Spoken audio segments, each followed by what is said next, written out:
But then when Ja started getting in trouble with some of his stuff off the court and like that, I had to speak on it. Me and Ja don't really with me no more on that. But to be honest, in that type of situation, I don't with Ja.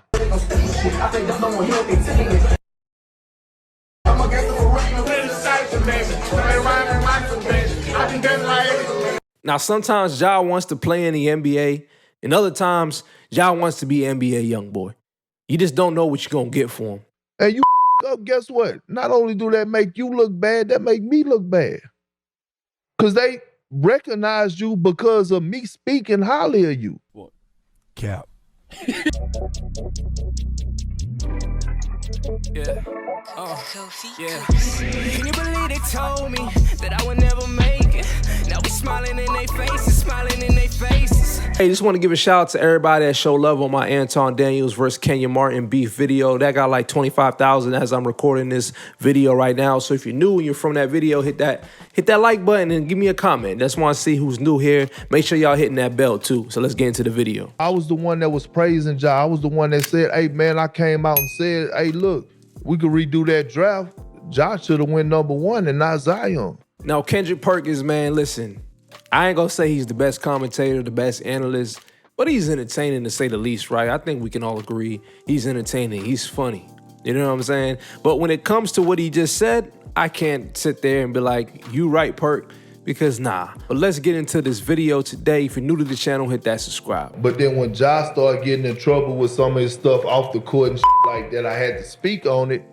Me and Ja don't really with me no more on that. But to be honest, in that type of situation, I don't with Ja. Bro, I was the one that was praising Ja. I was the one that said, hey man, I came out and said, hey look, we could redo that draft. Ja should have went #1 and not Zion. All of a sudden, Disney bosses hearing me out.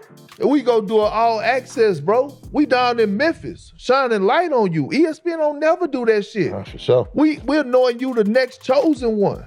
And you up, guess what? Not only do that make you look bad, that make me look bad.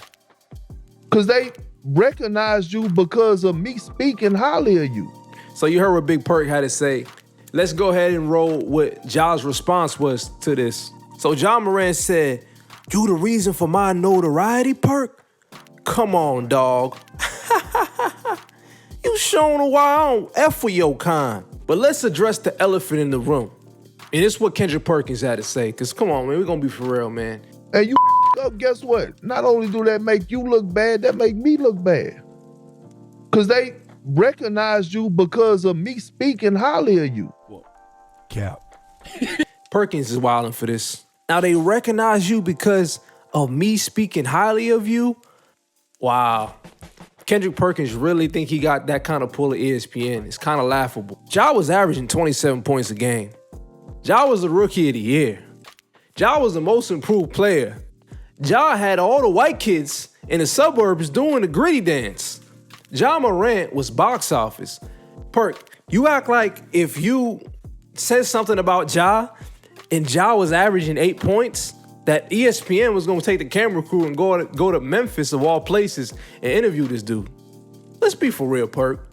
And Ja's name was popping because he was dunking on cats. He was putting his elbow on the backboard, the square of the backboard. Ja was jumping out the gym. Now, Perk, you are right about one thing, and I'm gonna give you credit for it. But then when Ja started getting in trouble with some of his stuff off the court and like that, I had to speak on it. Me and Ja don't really with me no more on that. But to be honest, in that type of situation, I don't with Ja. Now, sometimes Ja wants to play in the NBA, and other times, Ja wants to be an NBA young boy. You just don't know what you're gonna get for him. So I feel you, Perk, because how can you explain something like this? The video circulated on Saturday night. It shows Morant with what appears to be a handgun while he's riding in a friend's car. Yesterday, the Grizzlies said they were aware of the video and suspended Morant from all team activities pending league review. In March, Morant was suspended for 8 games after he was seen holding a gun inside a nightclub on Instagram Live. Literally, how can you explain what the hell are you doing?